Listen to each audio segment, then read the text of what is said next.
Bonjour, re-bienvenue à la meilleure station radio de critique théâtrale en ville. Oui, j'ai dit en ville. Si vous êtes en train d'écouter, c'est parce que vous trouvez que Raphaël et moi, Maguicha, sommes des experts en critique. Donc la fameuse pièce que nous allons critiquer s'intitule La tempête de David Eve.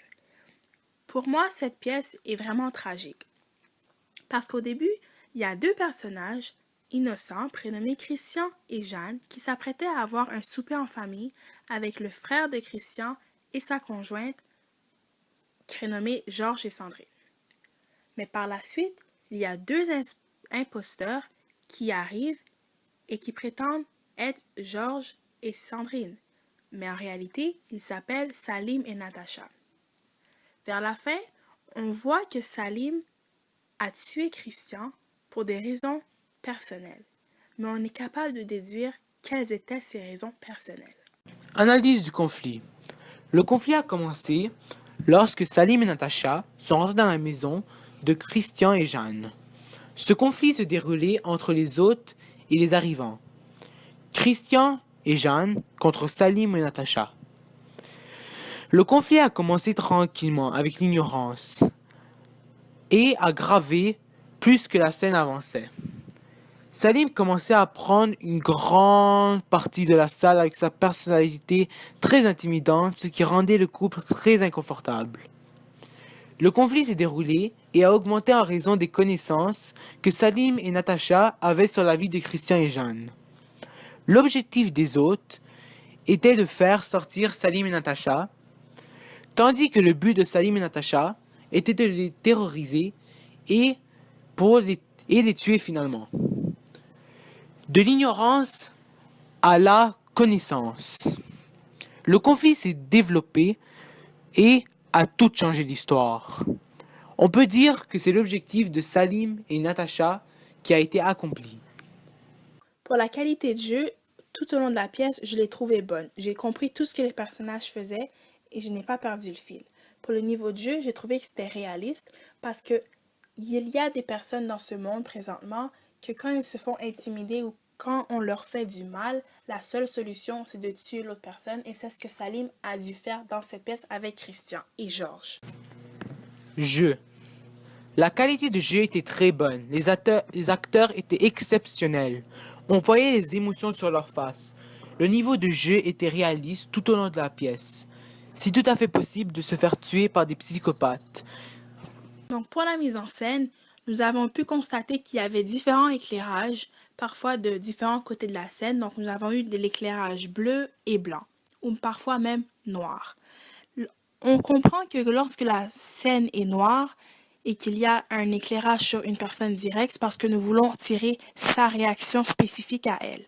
Et lorsque un côté de la scène a une couleur, c'est parce qu'on veut se concentrer sur ce côté et non de l'autre côté. Donc, avec leurs effets qu'ils ont créés, on a vraiment pu comprendre qu'est-ce qui se passait, où est-ce qu'il fallait vraiment regarder sans trop être perdu. Pour les choix de la convention théâtrale, lorsque Jeanne a dû regarder dans la valise et elle a crié, on a pu comprendre que dans la valise, c'est pas des Agatha Christie qu'il y avait. Non, c'était vraiment des têtes ou des morceaux de corps. Donc, c'est pour ça qu'elle a crié. Mais on ne peut pas déduire exactement le corps de qui, si c'est le corps de Christian ou si c'est le corps de Georges et Sandrine. Mais on peut comprendre qu'il y avait des corps. Il y avait une très bonne mise en scène. L'éclairage a vraiment aidé, surtout lorsque Jeanne racontait une histoire criminelle typique dans les livres que tous les personnages avaient un secret caché. L'éclairage est devenu bleu et ceci a donné un effet très dramatique. On voyait toutes les actions importantes, comme lorsque Salim racontait toute la vie de Christian et Jeanne, que Christian aimait boire un Jack Daniels avant le souper, que Jeanne a encore fait son souper habituel, etc. Une des conventions dans la pièce de théâtre est lorsqu'à la fin, Salim est rentré avec des sacs de poubelle remplis. On peut comprendre que c'était le corps de Christian, mais on sait tous que ce n'est pas vrai, en réalité. Et maintenant, ma partie préférée des critiques, le sens de l'œuvre. Pour moi, le message était que il ne faut jamais se laisser rabaisser ou intimider par qui que ce soit. Si ça arrive, il faut chercher de l'aide le plus vite possible parce qu'on peut réagir de façon à ce qu'on n'avait jamais cru qu'on pouvait réagir comme ça. Et l'auteur voulait nous montrer que il faut jamais sous-estimer personne. C'est pas parce que la personne est petite qu'elle n'est pas forte. Plus tard, elle pourrait grandir et devenir même plus fort que toi.